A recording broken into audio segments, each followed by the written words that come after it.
الحمد لله نحمده ونستعينه ونستغفره ونؤمن به ونتوكل عليه ونعوذ بالله من شرور أنفسنا ومن سيئات أعمالنا من يهده الله فلا مضل له ومن يضلله فلا هادي له ونشهد أن لا إله إلا الله وحده لا شريك له ونشهد أن سيدنا ومولانا محمدا عبده ورسوله صلى الله عليه وسلم أما بعد فأعوذ بالله من الشيطان الرجيم بسم الله الرحمن الرحيم ربنا إني أسكنت من ذريتي بواد غير ذي زرع عند بيتك المحرم ربنا ليقيموا الصلاة فاجعل أفئدة من الناس تهوي إليهم وارزقهم من الثمرات لعلهم يشكرون صدق اللہ العظیم۔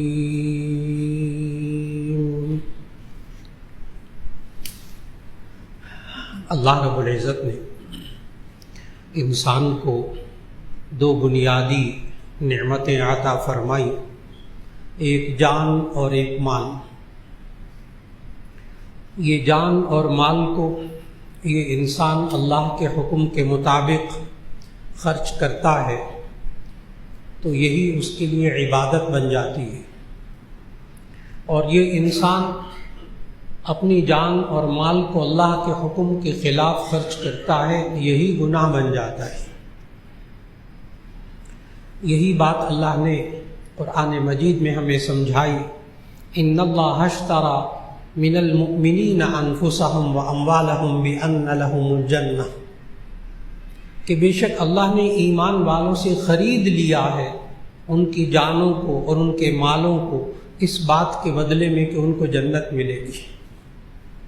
حالانکہ مالک جان کا بھی اللہ ہے، مال کا بھی حقیقی مالک اللہ ہے، لیکن یہ انسان اس جان اور مال کو اللہ کے حکم کے مطابق استعمال کرتا ہے، اسے اللہ نے خریدنا کہا ہے، ورنہ اللہ خود مالک ہے، اور اس نے چند سالوں کے لیے ہمیں یہ جان اور مال دی، بس چند سالوں کے لیے، ایک زندگی، چھوٹی سی زندگی کے لیے۔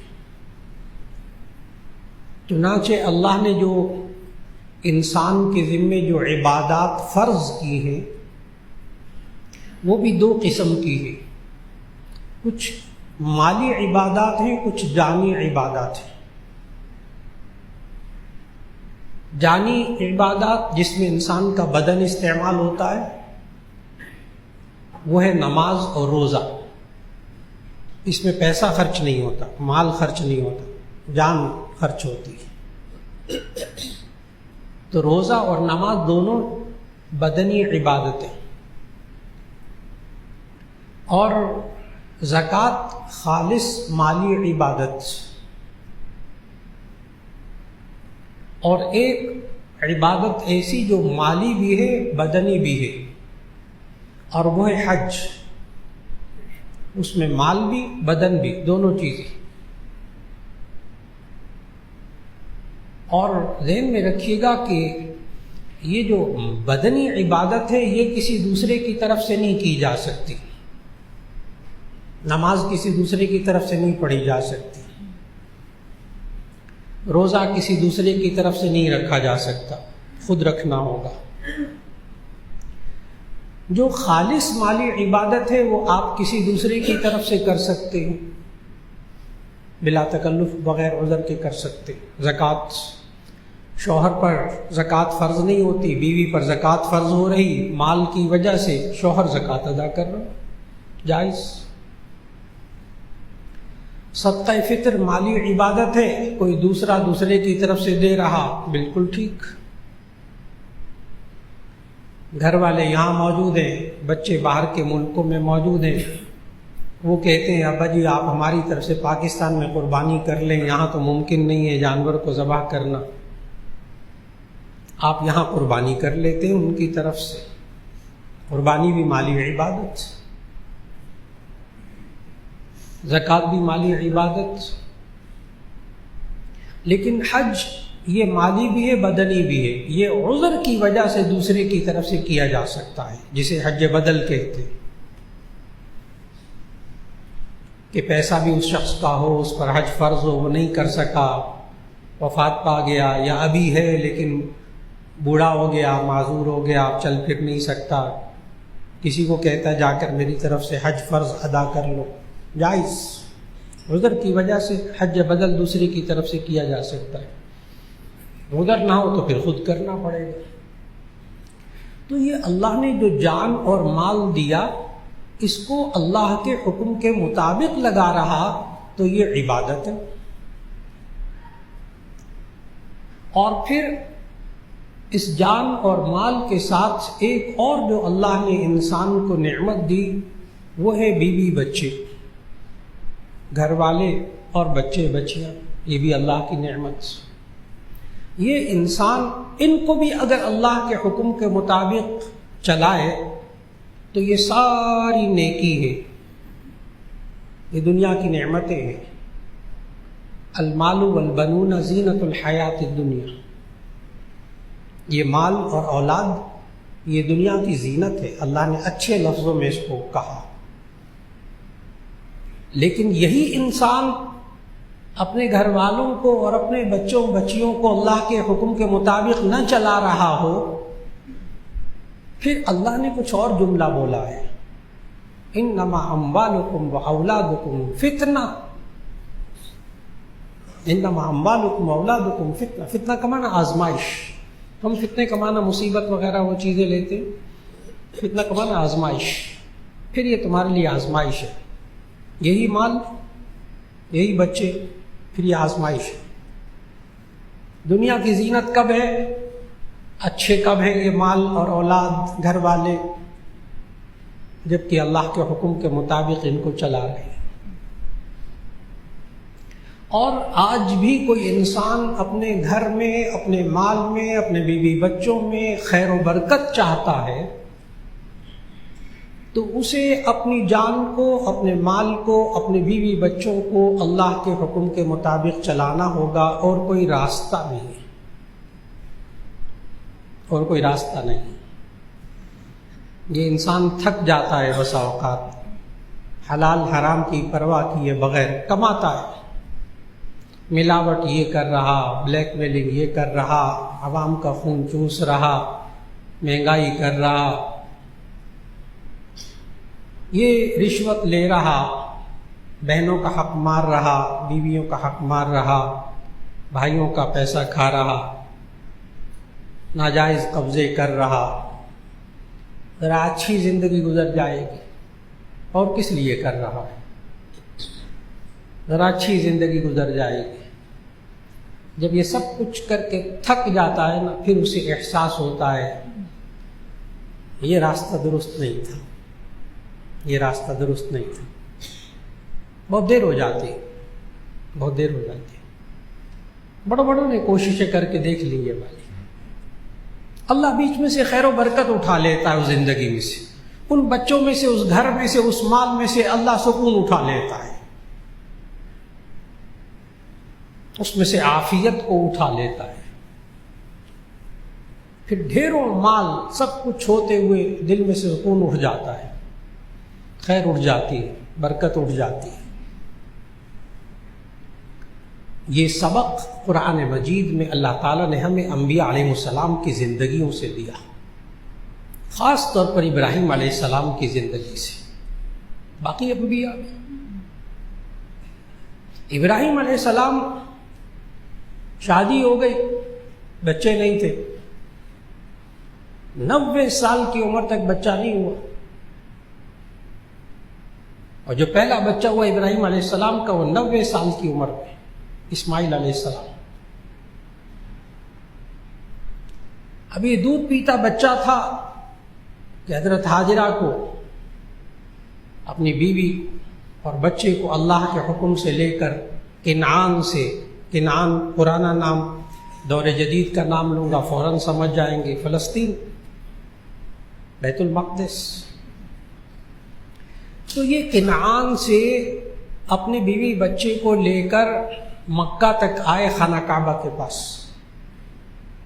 اور اس وقت خانہ کعبہ کے ارد گرد صرف پہاڑیاں تھیں، ریت تھی اور کچھ نہیں تھا، نہ پانی، نہ کھانے کی کوئی چیز، نہ قبیلے تھے، نہ کوئی رہائش تھی وہاں، انسان نہیں بستے تھے. تو اپنے دودھ پیتے بچے کو، اسماعیل کو لے کر آئے خانہ کعبہ کے پاس. یہ خانہ کعبہ ابراہیم علیہ السلام کے دور میں تعمیر دوبارہ ہوا، باپ بیٹے نے کیا، لیکن یہ دنیا میں پہلا گھر تھا روئے زمین پر ابھرنے والا. یہ اللہ نے قرآن مجید میں بتایا، ان اول بیت وضع للناس للذی ببکۃ مبارکا وہدی للعالمین. بکہ یہ مکے کا پرانا نام، یہ بکہ میں جو پہلا گھر بنا لوگوں کے لیے، ان اول بیت وضع للناس للذی ببکۃ مبارکا وہدی للعالمین، یہ خانہ کعبہ فرشتوں نے بنایا.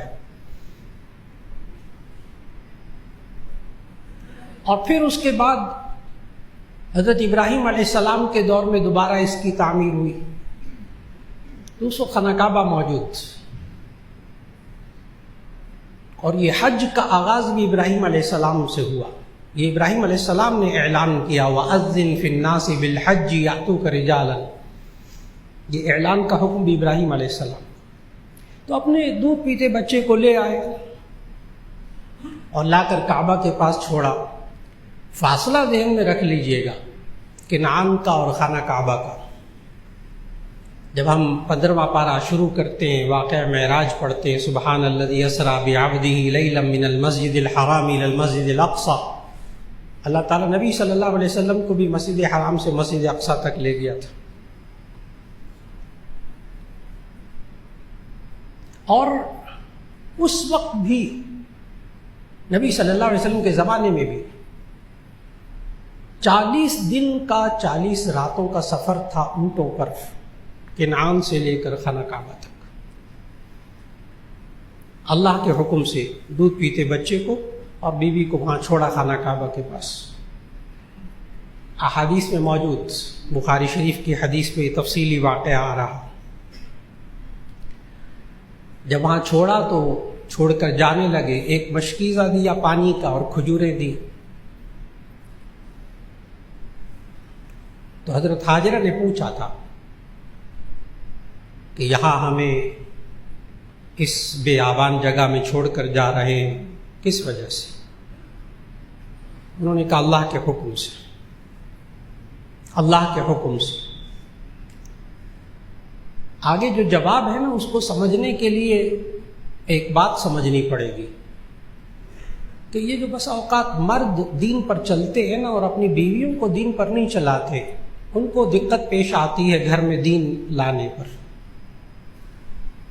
جو مرد اپنے آپ کو دیندار بناتے ہیں، بیویوں پر دین کی محنت نہیں کرتے، ان کو گھر میں دین لانے میں بہت مشکل ہوتی ہے. مرد دیندار بن جائے، بہت تہجد گزار، فلاں فلاں فلاں فلاں، بڑا نیک، گھر میں داخل ہوگا نا اس کا دین دہلیز پر رہ جائے گا، بس دیوار سے، دروازے کے پاس، بس اندر نہیں جائے گا. اور اگر خاتون دیندار ہو جائے، پورا گھرانہ، سب بچے سب دین پہ آ جائیں گے انشاءاللہ. یہ حضرت حاجرہ کا جواب سننے والا ہے. انہوں نے کہا یہاں چھوڑ کر جا رہے ہیں، کس کے حکم سے؟ کہا اللہ کے حکم سے. تو بیوی کا جواب سننے والا ہے. حضرت حاجرہ نے جواب دیا اذن لا یضیعونا، تو پھر وہ اللہ ہمیں ضائع نہیں کرے گا، آپ جائیے، پھر وہ اللہ ہمیں ضائع نہیں کرے گا. اب دیکھیں بیوی کا بھی ذہن بنا ہوا تھا نا، اگر بیوی کا ذہن نہ بنا ہو کیا مصیبتیں چھوڑ کے جا رہے ہیں آپ؟ اذن لا یضیعونا، پھر وہ اللہ ہمیں ضائع نہیں کرے گا. حضرت ابراہیم علیہ السلام بیوی بچے کو دوبارہ چھوڑ کر پھر کنعان واپس، لیکن جاتے ہوئے دعا مانگی. سورہ ابراہیم کی آیت 32 میں سے ابھی شروع میں نے وہ دعا سنائی، اصل میں وہی دعا پڑھی جو ابراہیم علیہ السلام نے دعا پڑھی تھی۔ دعا کا ترجمہ سننے والا ہے، ربنا انی اسکنت من ذریتی بواد غیر ذی زرع عند بیتک المحرم ربنا لیقیموا الصلاة فاجعل افئدة من الناس تہوی الیہم وارزقهم من الثمرات لعلهم یشکرون۔ دعا کا ایک ایک لفظ اللہ نے کیسا پورا کیا ہے، آج بھی اپنی آنکھوں سے انسان دیکھتے، آج بھی ربنا انی اسکنت من ذریتی بواد غیر ذی زرع عند بیتک المحرم، اے اللہ میں اپنے بیوی بچوں کو یہاں تیرے باعزت گھر کے پاس چھوڑ کر جا رہا ہوں۔ ربنا انی اسکنت من ذریتی بواد غیر ذی زرع عند بیتک المحرم، یہ تیرے گھر کے پاس خانہ کعبہ کے پاس بیوی بچوں کو چھوڑ کے جا رہا ہوں، ایسی جگہ ہے جہاں کھانے پانی کو کچھ نہیں، غیر ذی زرع، یہاں تو کوئی سبزہ بھی نہیں اگتا، نہ پانی ہے نہ کھانے کی کوئی چیز ہے، چھوڑ کر جا رہا ہوں۔ اور کیوں چھوڑ کر جا رہے ہیں؟ ربنا لیقیموا الصلاۃ، اے ہمارے رب تاکہ یہ نماز پڑھیں، نماز قائم کریں، مقصد بھی سوچیں گے تاکہ نماز پڑھیں۔ فاجعل افئدۃ من الناس تہوی الیہم، پھر اے اللہ لوگوں کے دلوں کے اندر اتنا شوق ڈال دے کہ وہ بڑے شوق کے ساتھ اس خانہ کعبہ کی طرف آئے۔ کتنی مہنگائی ہو گئی، کتنا کچھ ہو گیا، ہر سال پہلے سے زیادہ رش، رمضان میں حج سے زیادہ رش، جو حضرات جن کو اللہ نے جانے کی توفیق دی، اللہ سب کو بار بار جانے کی توفیق دے، جو رمضان میں گئے انہوں نے تو دیکھا حج سے زیادہ رش۔ حضرت ابراہیم علیہ السلام کی دعا، یہ مہنگائی جتنی مرضی ہو جائے رش بڑھتا رہے گا، ابراہیم علیہ السلام کی دعا کی قبولیت ہے۔ فَجْعَلْ أَفْئِدَةً مِّنَ النَّاسِ، لوگوں کے دلوں کو اے اللہ ایسا بنا دے، تہوی الیہم، جو ان کی طرف شوق کے ساتھ آئے۔ اور پتہ ہے آگے کیا دعا مانگی؟ وَارْزُقْهُم مِّنَ الثَّمَرَاتِ لَعَلَّهُمْ يَشْكُرُونَ، اور ان کو پھلوں میں سے رزق عطا فرما تاکہ شکر گزار بندے بن جائیں۔ آج بھی وہاں اگتا نہیں ہے پھل، اگتا نہیں ہے آج بھی، لیکن آپ کو جون جولائی میں جو چونسا آم ہوگا نا پاکستان کا، وہ پاکستان میں اچھا نہیں ملے گا، وہاں سب سے بہتر آم آپ کو چونسا وہاں مل جائے گا کھانے کو انشاءاللہ۔ دنیا کا بہترین پھل ہر ملک کے کونے کونے سے اٹھتا ہے اور اللہ وہاں پہنچاتا ہے۔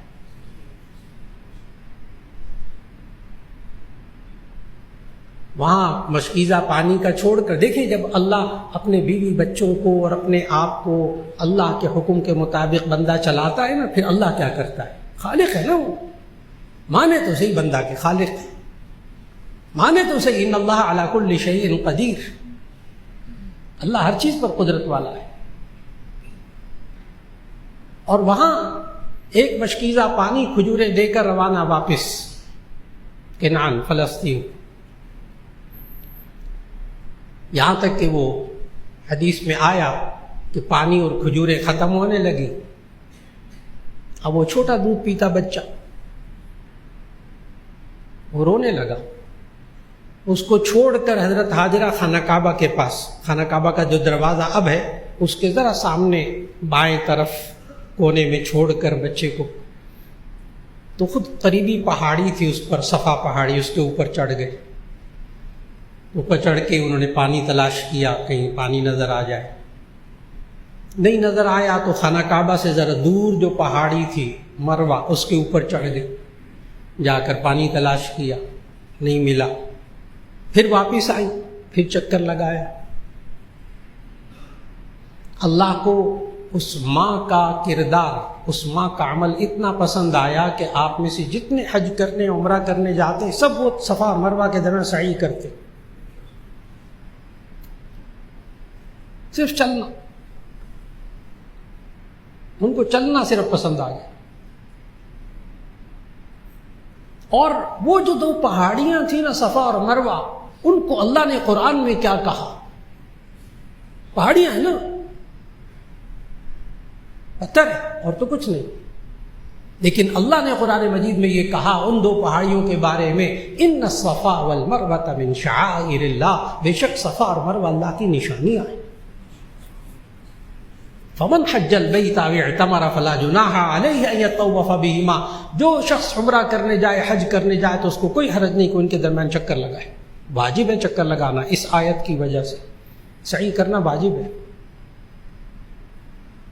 اور یہاں تک کہ جب وہ صفا سے ذرا سا وہ نیچے اترتی تھیں حضرت ہاجرہ، تو وہ نشیب نچلا علاقہ تھا، پھر وہ اگلے پہاڑی تک پہنچتی تھی مروہ تک، تو درمیان میں بچہ نظر نہیں آتا تھا، ماں ہے نا، بچہ نظر نہیں آتا تھا، وہ ذرا تیز چلتی تھی، ذرا تیز گزرتی تھی تاکہ پھر بچے پر نظر پڑ جائے۔ آج جتنے حضرات آپ میں سے تشریف لے گئے اور لے جاتے ہیں، جا کر جب دیکھتے ہیں کہ وہ سعی کی جو جگہ ہے، صفا سے اترتے ساتھ اوپر گرین گرین ٹیوب لائٹیں لگی ہوئی ہیں، جہاں سب لوگ ذرا تیز دوڑتے ہیں، وہاں تیز چلنا سنت، حضرت ہاجرہ کی سنت، صرف اسی جگہ میں۔ وہاں عورتیں بھی دوڑتی ہیں، عورتیں بھی دوڑتی ہیں، لیکن میں نے ابھی عرض کیا کہ اپنے آپ کو اللہ کے حکم کے مطابق رکھیں تو عبادت ہے۔ دوڑی تو وہاں عورت تھی دو پہاڑیوں کے درمیان، لیکن آج سنت مردوں کے لیے وہ تیز چلیں، عورتوں کے لیے سنت نہیں ہے کہ وہ چلیں۔ یہ عورتیں وہاں جو دوڑتی ہوئی نظر آتی ہیں، خلاف سنت، گناہ کی بات۔ عورتیں آرام آرام سے چلیں۔ اب یہ بندوں کو، مردوں کو کہہ دیا تم لوگ یہاں دوڑو، تیز چلو، سنت۔ یہاں تک کہ وہ پانی تلاش کرتی رہی بار بار، تو احادیث میں موجود کہ حضرت اسماعیل علیہ السلام دودھ پیتے بچے، انہوں نے ایڑھیاں رگڑی وہاں پیاس کی وجہ سے، اللہ نے وہیں چشمہ پیدا کر دیا، پانی ابلنے لگا۔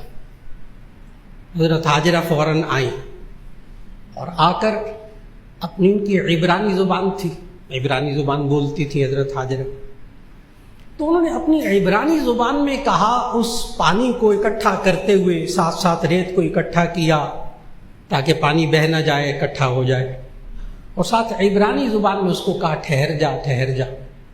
عبرانی زبان میں ٹھہرنے کو کہتے ہیں زم، زم، ٹھہر جا ٹھہر جا، تو اس کو کہا زم زم، ٹھہر جا ٹھہر جا۔ آج اس پانی کا نام آب زمزم ہے۔ حضرت ہاجرہ کے منہ سے نکلے ہوئے الفاظ اس پانی کا نام ہے۔ اور اس پانی کے نکلنے کی دیر تھی کہ وہاں قبیلے جو گزرتے تھے، مسافر گزرتے تھے، وہاں عرب میں ایک رواج تھا کہ جہاں پانی نظر آتا تھا وہاں قافلے پڑاؤ ڈالتے تھے، اور اگر پانی واقعی مسلسل نکلنے والا ہوتا تو وہاں لوگ اپنے گھر بنا لیتے، آبادیاں بنا لیتے۔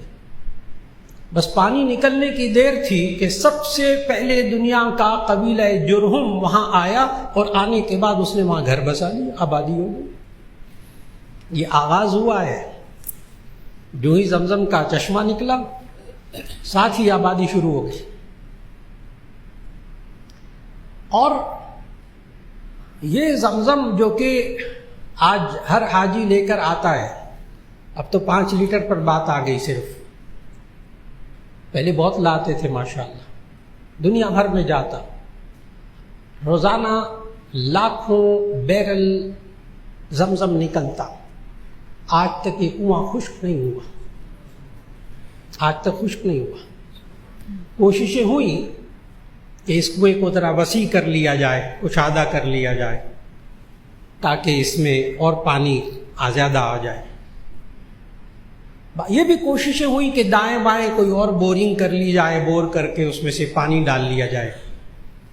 چنانچہ اس پر تحقیقی مقالے لکھے گئے، پی ایچ ڈی کے تحقیقی مقالے جیولوجسٹ حضرات نے لکھے، جیولوجسٹ ماہر ارضیات، خاص طور پر جاپان کے اور چائنا کے ماہرین نے باقاعدہ وہاں بور وور کر کے تلاش کیا، دائیں بائیں کہیں پانی نہیں نکلا،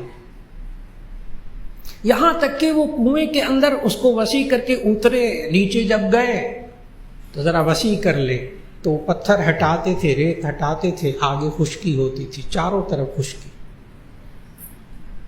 چاروں طرف خشکی، اور پتھر، ان پتھروں کی تہوں میں سے اور ریت کی تہوں میں سے پانی رستا تھا. یہ لکھا انہوں نے، پانی رستا ہے. کہاں سے آتا ہے؟ سائنس ختم. اور آپ حضرات کو معلوم ہے کہ آج پانی کا ایک فارمولہ ہے، H2 فلا فلا گیسز کو ملاتے ہیں تو پانی بن جاتا ہے. اس میں معدنیات منرلز کو برابر کرتے ہیں تو آپ کسی بھی ملک کا پانی بنا سکتے ہیں اس کے معیار کا. اگر آپ کو امریکہ کا پانی یہاں چاہیے ہو تو یہاں بن جائے گا انہی منرلز کے ساتھ. کینیڈا کا پانی چاہیے ہو یہاں مل جائے گا آپ کو، اسی منرلز کے ساتھ بنا لیں گے سائنسدان. چنانچہ آب زمزم کا متبادل بنانے کی جاپان میں بھی بہت کوششیں ہوئی، اس پر بھی بہت کچھ لکھا گیا، لیکن اس وقت تک سارے سائنسدان تھک چکے ہیں اور زمزم کا متبادل پانی نہیں بن سکا. اور وجہ بھی لکھی ہے، دلائل بھی، چونکہ اس کو بہت پڑھا زمزم کی تحقیقات کو، تو انہوں نے لکھا کہ وجہ کیا ہے. ہم اس میں بعض جو سائنسدان حضرات ہیں جو سائنس سے تعلق رکھتے ہیں فوراً سمجھ جائیں گے، زیادہ وقت نہیں اس میں لگاؤں گا، کہ وہ ایک قسم کے منرل ڈالتے تھے، دوسری قسم کے منرل کم ہو جاتے تھے، پھر وہ دوسری قسم کے ڈالتے تھے، یہ منرل کم ہو جاتے تھے. جو تناسب معدنیات کا زمزم کے اندر ہے آج تک دنیا کا کوئی سائنسدان نہیں بنا سکا. ہونے والے نبی نے ایڑیاں رگڑی تھی، اور آج تک اس پانی کو نبی صلی اللہ علیہ وسلم نے تو یہاں تک فرمایا، نبی صلی اللہ علیہ وسلم تو زمزم پیتے وقت ایک دعا مانگتے تھے. جب بھی زمزم پیے، گھونٹ بھی پیے نا، یہاں بھی آ کر لوگ دیں تو دعا ضرور مانگیے وہ، اللہم انی اسألک علما نافعا ورزقا واسعا وعملا متقبلا وفی روایت وشفاء من کل داء. ایک ایسی دعا جس میں ساری چیزیں آ جاتی ہیں. اللہم انی اسألک علما نافعا ورزقا واسعا وعملا متقبلا وفی روایت وشفاء من کل داء. یہاں تک کہ جو پرانی تعمیر تھی، اب تو تعمیر بدل گئی، جو پرانی تعمیر تھی اس میں جو محراب تھا نا زمزم کے کنویں کی طرف، اس محراب پر ایک حدیث لکھی ہوئی تھی. نبی صلی اللہ علیہ وسلم نے ارشاد فرمایا ماء زمزم لما شرب لہ، زمزم جس مقصد کے لیے پیا جائے اللہ اس مقصد کو پورا کر دیتا، جو دعا مانگے وہ قبول ہو جاتی. جب انسان اپنے بیوی بچوں کو، اپنے آپ کو اللہ کے حکم کے مطابق چلاتا ہے، اللہ اس کی زندگیوں میں کتنی خیر و برکت عطا فرماتا ہے. اور پھر جب وہ جوان ہونے لگا بچہ، 10 11 سال 12 سال 13 سال، اور میں نے بتا دیا جو ہی زمزم نکلا آبادی شروع ہو گئی، ماشاءاللہ آباد ہو گیا. جب بچہ جوان ہونے لگا، نوعمر ہوا، تو اب قرآن مجید کی آیات سورہ صافات کی، فلما بلغ معه السعي قال يا بني إني أرى في المنام أني أذبحك فانظر ماذا ترى قال يا أبت افعل ما تؤمر ستجدني إن شاء الله من الصابرين فلما أسلما وتله للجبين ناديناه أن يا إبراهيم قد صدقت الرؤيا إنا كذلك نجزي المحسنين. فلما، ایک آیت کا لفظ کا ترجمہ عرض کروں گا، بڑی باتیں گہری سمجھ میں آئیں گی. فلما بلغ معه السعي، جب وہ کوشش کی عمر کو پہنچا وہ بچہ اسماعیل، قال یا بنی انی ارى فی المنام، اے میرے پیارے بیٹے میں نے خواب میں دیکھا ہے کہ میں تجھے ذبح کر رہا ہوں. ذہن میں رہے کہ انبیاء کا خواب وحی کے درجے میں ہوتا ہے، عام انسان کا خواب نہیں. اسی لیے انبیاء کی نیند بھی ناقض وضو نہیں ہوتی. یہ میں اس لیے عرض کر رہا ہوں، بعض لوگ کہتے ہیں خواب ہی دیکھا تھا نا، اس کا جواب دے رہا ہوں. انبیاء کی نیند ناقض وضو نہیں ہوتی. نبی صلی اللہ علیہ وسلم نے خود اس کی وجہ بتائی. ایک دفعہ سو رہے تھے، جامع ترمذی کی حدیث، نبی صلی اللہ علیہ وسلم سو گئے، اٹھے نماز پڑھنے لگے، وضو نہیں کیا. حضرت عائشہ رضی اللہ عنہ نے پوچھا یا رسول اللہ آپ سو گئے تھے؟ نبی صلی اللہ علیہ وسلم جو جواب دیا وہ سنانا چاہتا ہوں. فرمایا تنام عینایا ولا ینام قلبی، میری آنکھیں سوتی ہیں میرا دل نہیں سوتا. میری آنکھیں سوتی ہیں میرا دل نہیں سوتا. اس لیے انبیاء کی نیند، امت کا اجماع ہے اس پر کہ انبیاء کی نیند ناقض وضو نہیں ہوتی، اس سے وضو نہیں ٹوٹتا. اور انبیاء کا جو خواب ہوتا ہے وحی کے درجے میں ہوتا ہے. قال یا بنی انی اری فی المنام انی اذبحک فانظر ماذا تری، اے میرے پیارے بیٹے میں تجھے ذبح کر رہا ہوں، تیری کیا رائے ہے؟ ابھی میں نے عرض کیا گھر میں بیوی کا بھی دینی ذہن بنانا پڑے گا. اکیلا مرد کا دین پر آنا کام نہیں کرے گا گھر کی چار دیواری کے اندر، خواتین کو بھی دین پر لانا پڑے گا. اور اسی کے ساتھ ساتھ عرض کروں، بچپن سے بچوں کو بھی دین پر لانا پڑے گا، شروع سے ان کا ذہن دینی بنانا پڑے گا. جوان ہو گئے بچے اور ایک دفعہ بھی ان کو نہ اللہ یاد دلایا نہ آخرت یاد دلائی، بڑے ہو جاتے جوان ہوتے پھر ہم کہتے نماز پڑھو، کہتے کہ نہیں پڑھتے، کیا ہوتا ہے ایسی خام خواہ، کیوں ہمارے پیچھے پڑے ہو نماز پڑھنے کے لیے؟ ان کے ذہنوں میں نہیں ہوتا کہ اللہ کا حکم ہے، ان کے ذہنوں میں نہیں ہوتا کہ مرنا ہے آخرت میں جانا ہے، آگے جا کر جہنم میں جنت ہے. ہم سے غلطی ہو گئی، ہم سے کوتاہی ہو گئی، ہم اپنے نوجوان بچوں کے اندر دینی تربیت نہیں کر سکے، ان کے ذہن میں اللہ اور اس کے رسول اور قرآن کا حکم ہم نہیں ڈال سکے. دیر ہو گئی سوائے اللہ ماشاء اللہ چند جگہوں کے. بچے کا ذہن بھی بنانا پڑے گا تاکہ آپ بچے کو جب دین پر چلنے کا کہیں تو اسے قبول کرے خوش دلی کے ساتھ. یہ ہوا اسماعیل کے ساتھ، جب باپ نے خواب میں دیکھا کہ ذبح کر رہا ہے. دیکھیے بچے کا ذہن بنانا کتنا ضروری ہے. پھر آپ کو اسماعیل والا جواب ملا کرے گا اپنے بچیوں سے، جب اللہ کے حکم پر عمل کرنے کو آپ کہیں گے پھر اسماعیل والا جواب ملے گا. جب باپ نے کہا میں تجھے اللہ کا حکم ہے میں تجھے ذبح کر رہا ہوں، فانظر ماذا تری، تیری کیا رائے ہے؟ اسماعیل نو عمر بچے کا جواب سننے والا ہے. نو عمر بچہ بھی ذہن میں رکھے،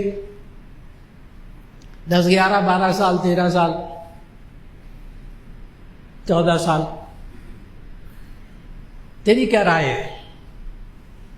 تجھے ذبح کرنے کا حکم ہوا ہے. جواب سننے والا ہے.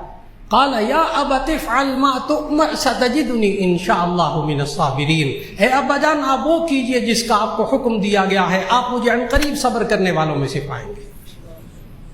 آج کہہ کے کہ دیکھیں نا قربان کرنا ذبح کرنا بڑی دور کی بات ہے، میں تو کہہ رہا ہوں صرف نماز پڑھنے کو کہہ کے دیکھ لیں جوان بچے کو، جوان بچی کو، کوئی اللہ کا حکم سنا کر دیکھ لیں.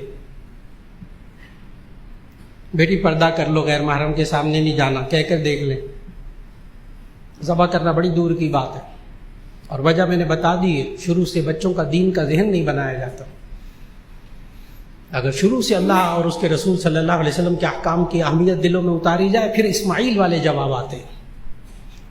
یا ابت افعل ما تؤمر، اے ابا جان آپ وہ کیجئے جس کا آپ کو حکم دیا گیا، ستجدنی ان شاء اللہ من الصابرین، آپ عن قریب مجھے صبر کرنے والوں میں سے پائیں گے. حضرت ابراہیم علیہ السلام، اگر آپ کو بیان کا شروع کا حصہ یاد ہو تو، پہلا بچہ پیدا ہوا 90 سال کی عمر میں، اور اگر 12 13 سال 14 سال عمر لگا لیں تو 100 سال سے زیادہ عمر کا بوڑھا تھا جو لے جا رہا تھا اپنے جوان بچے کو ذبح کرنے کے لیے. اور اللہ نے کہا کہ یہاں مکے سے تقریباً 7 کلومیٹر دور منا کے علاقے میں وہاں جا کر ذبح کرو، جہاں آج بھی ذبح کرنے کی جگہ ہے، قربان گاہ مذبح، وہاں ذبح کرنے کے لیے لے کر جانے لگے بیٹے کو. اب یہ بھی سوچنا ہے کہ جب اپنی اولاد کو اللہ کے حکم کے مطابق چلائیں گے شیطان سامنے آئے گا، اس کے لیے تیار رہیں. ایسے حلوہ نہیں ہے اچھا کہ بیوی بچوں کو جناب دین پر چلائیں گے تو بس آگے خیبر میل چلے گی اور بڑے نان سٹاپ چلے گی، جی نہیں. تو دن میں شیطان سٹاپ لگوائے گا، کئی جگہ روکے گا، ذہن خراب کرے گا.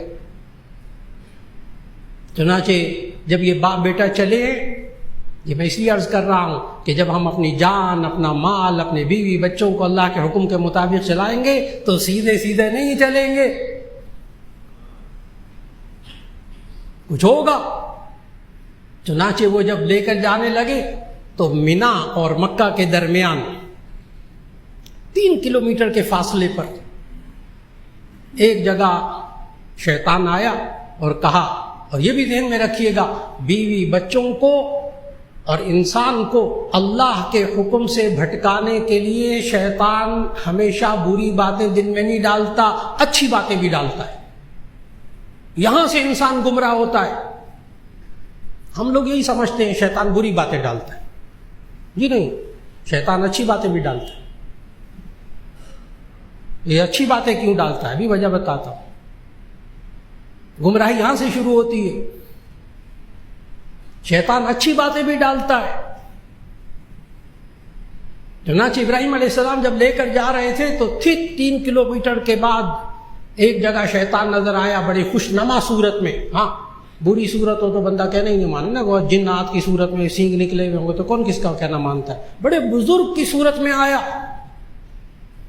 اور آ کر کہا، اے ابراہیم، اس بڑھاپے کے سہارے کو کیوں ذبح کرنے لے کر جا رہے ہیں؟ اے ابراہیم، اس بڑھاپے کے سہارے کو کیوں ذبح کرنے لے کر جا رہے ہیں؟ پورا مجمع تھوڑی سی بات تو سوچے کہ یہ شیطان نے اچھی بات کہی ہے، بری بات کہی ہے؟ اچھی بات کہی ہے۔ بڑھاپے کے سہارے کو بندہ ذبح کرنے لے کر جا رہا ہو تو بری بات ہے نا، کہ اچھی بات ہے؟ بری بات، اس سے روک رہا ہے۔ بڑھاپے کے سہارے کو کہاں ذبح کرنے لے کر جا رہے ہیں؟ ابراہیم علیہ السلام فوراً سمجھ گئے کہ یہ شیطان ہے، یہ خوش نما خوش شکل یہ بھی شیطان ہے۔ کیوں؟ اب اچھی بات بتانے کے باوجود کیوں معلوم ہوا اس کو کہ شیطان ہے؟ میں نے کہا آج ہم جب اپنے بیوی بچوں کو جب ہم اللہ کے حکم پر چلانا چاہتے ہیں، شیطان بڑے خوش نما راستے دکھاتا ہے۔ شیطان نے اچھی بات کہی ابراہیم کو، بڑھاپے کے سہارے کو ذبح کرنے لے کر جا رہے، نہ کرو ایسا۔ ابراہیم علیہ السلام فوراً پہچان گئے کہ یہ شیطان ہے۔ کیسے پہچانا؟ اب غور کرنے کی بات ہے۔ اس طرح پہچانا کہ اللہ نے حکم دیا تھا کہ جا کر بچے کو ذبح کرو، اسماعیل کو۔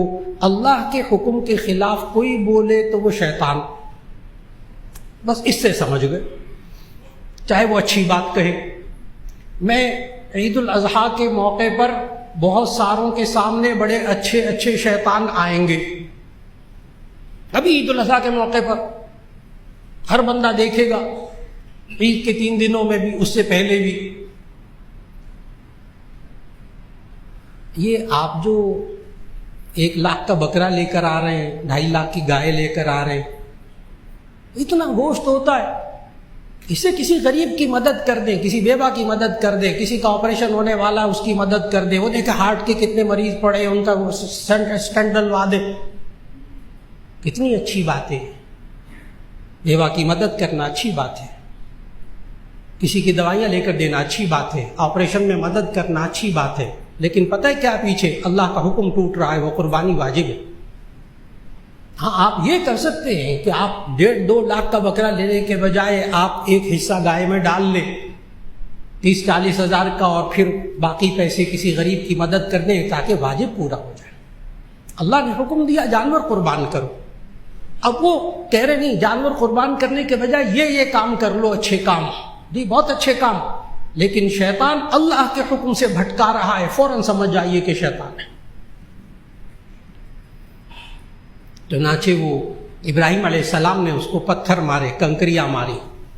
وہ جب تھوڑا سا اور آگے گئے، پھر دوسری جگہ وہ ابھرا، پھر تیسری جگہ گئے، وہاں کنکریاں ماری، پھر تیسری جگہ وہاں پھر وہ شیطان ابھرا، اور ابھرنے کے بعد ابراہیم کو پھر کہا بڑھاپے کے سارے کو کہاں ذبح کرنے لے کر جا رہے ہیں؟ انہوں نے پھر کنکریاں ماری۔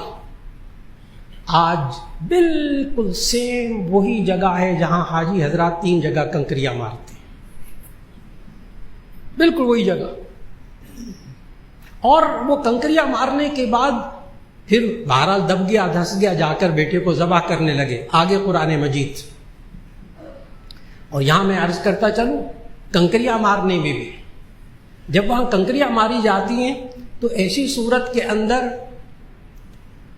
بعض لوگ باریک باریک چھوٹی چھوٹی کنکریاں، یہاں شریعت میں ہمیں بتایا گیا کہ کنکری جو ہے وہ ایک مٹر کے دانے کے برابر اور کھجور کی گٹھلی سے چھوٹی، بڑے بڑے پتھر نہیں مارنے، کھجور ایک مٹر کے دانے کے برابر کھجور کی گٹھلی سے چھوٹی کنکریاں مارنی ہے، اور وہ کنکریاں جب وہ مارے تو ایسی صورت کے اندر وہاں پر لوگ جذبات میں ہوتے ہیں، وہاں پر لوگ جوتے مارتے، اپنے جوتے، نئے جوتے، ڈھیر لگ جاتا ہے جوتوں کا، کہتے ہیں یہ وہ شیطان ہے جو پاکستان میں تنگ کرتا تھا، اس کو کنکریوں سے کچھ نہیں ہوگا، اس کو جوتے مارو۔ ہاں جوتوں کا ڈھیر لگ جاتا ہے، لیکن پھر اب ایک بات سمجھنے والی، تمام فقہا نے لکھا کہ وہاں 7 کنکریاں مارنی ہوتی ہیں ایک جگہ پہ، 7 کنکریاں۔ اگر کوئی بندہ 7 کنکریوں کے بجائے 5 کنکریاں مارے اور 2 جوتے مارے، اب ظاہر ہے جوتا جو ہے وہ کنکری سے بہت بڑا ہوتا ہے، اس سے زیادہ ذلت ہوتی ہے، تو اگر کوئی 5 کنکریاں مارے اور 2 جوتے مارے تو فقہا کہتے ہیں 2 کنکریاں اور مارنی پڑیں گی، 2 جوتے اس کنکری کا متبادل نہیں ہو سکتے۔ اب انسان کی عقل نہ یہاں کام نہیں کرتی، انسان سوچتا ہے یہ 2 جوتے اتنے بھاری بھاری، اس سے کنکریوں کا متبادل نہیں ہو سکتا۔ اصل بات بیچ میں سننے والی ہے، اصل بات یہ ہے کہ اللہ نے حکم دیا یہاں باریک باریک کنکریاں مارو تب شیطان مرے گا، اب اللہ کے حکم کے خلاف یہ جوتے مارے گا، شیطان خوش ہوگا کہ یہ اللہ کے حکم کے خلاف چلا ہے۔ اب یہ شیطان مرے گا ان باریک باریک کنکریوں سے۔ اصل میں شیطان جو ہے نا وہ کنکریوں سے نہیں مرتا، بڑی اچھی طرح بات سمجھنے والی ہے، شیطان کنکریاں مارنے سے نہیں مرتا، شیطان اللہ کے حکم پر عمل کرنے سے مرتا ہے۔ اس لیے کہ یہی تو وہ چیز تھی جس نے اس کو جنت سے نکلوایا تھا، کہنا نہ ماننا، کہنا نہیں مانا تھا نا، اسجدوا لآدم فسجدوا الا ابلیس، آدم کو سجدہ کرو سوائے ابلیس کس نے سجدہ نہیں کیا، کہنا نہیں مانا تھا۔ آج کا موضوع یہی تھا، کاش ہم اپنی زندگی میں اپنے آپ کو اور اپنی بیوی بچوں کو اللہ کا کہنا ماننے والا بنا لیں، مال کمائیں اللہ کے کہنے کے مطابق، مال خرچ کریں اللہ کے حکم کے مطابق، بیوی بچوں کو پالو اللہ کے حکم کے مطابق۔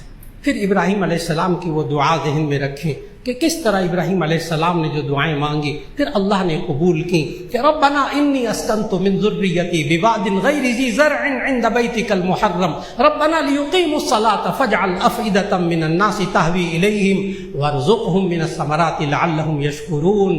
دعا کا آخری حصہ آپ ذہن میں رکھ لیجئے گا، وارزقہم من الثمرات، اے اللہ ان کو پھلوں میں سے رزق عطا فرما، لعلہم یشکرون، تاکہ یہ شکر کریں۔ اللہ کے حکم کے مطابق جب زندگی گزار رہا ہو تو اس کو ہر وقت شکر گزار بندہ بن کے رہنا چاہیے۔ اللہ ہمیں زندگی کے ایک ایک مرحلے میں اللہ اور اس کے رسول صلی اللہ علیہ وسلم کا کہنا ماننے کی توفیق دے دے، پھر ہماری زندگیوں میں اللہ خیر و برکت عطا فرما دے، پھر ہماری زندگیوں میں اللہ شکر عطا فرما دے، ناشکری سے اللہ بچا لے، اور دعا فرما لیجئے اللہ تعالی ہم سب کی دعاؤں کو قبول فرما لے۔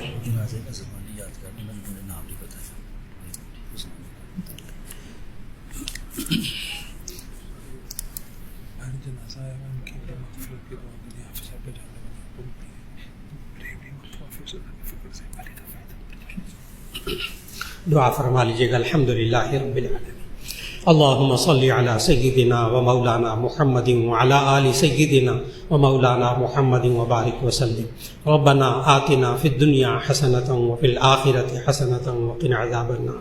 یا اللہ ہمارے گناہوں کو معاف فرما، ہماری لغزشوں کوتاہیوں کو معاف فرما۔ یا اللہ اب تک ہماری زندگی میں، اپنے بیوی بچوں کی زندگیوں میں یا اللہ جہاں جہاں تیری نافرمانی ہو گئی اے اللہ ہمیں معاف فرما دے۔ یا اللہ ہمیں اپنے آپ کو، اپنے بیوی بچوں کو اللہ کے حکم کے مطابق چلانے کی توفیق عطا فرما دے۔ یا اللہ جس طرح ابراہیم علیہ السلام نے اپنی بیوی بچوں کو اللہ کے حکم کے مطابق چلایا، اللہ نے ان کی زندگیوں میں خیر و برکت عطا فرما دی، اے اللہ ہم سب کو بھی خیر و برکت عطا فرما دے۔ یا اللہ رزق میں برکت نصیب فرما دے، یا اللہ عمر میں برکت نصیب فرما دے۔ یا اللہ ہمیں گھریلو زندگی میں خیر اور سکون عطا فرما دے، عافیت عطا فرما دے۔ یا اللہ جب تک زندگی دے ایمان والی، صحت والی، عافیت والی والی زندگی دے، اور یا اللہ جب اس دنیا سے جانا ہو تو ہمیں ایمان والی موت عطا فرما دے۔ یا اللہ ہمارے جتنے عزیز و قارب اس دنیا سے رخصت ہو گئے یا اللہ سب کی مغفرت فرما دے۔ یا اللہ خاص طور پر ابھی نماز جمعہ کے فوراً بعد، دعا کے فوراً بعد جنازہ ہوگا، یا اللہ جس کا جنازہ ہم پڑھنے لگے ہیں اے اللہ ان کی تمام خطاؤں کو معاف فرما دے، یا اللہ ان کو حسنات کو عطا فرما دے، اور یا اللہ ان کی تمام منزلوں کو آسان فرما دے، ان کے پسماندگان کو صبر جمیل عطا فرما دے، یا اللہ ہم سب کو بھی فکر آخرت نصیب فرما دے۔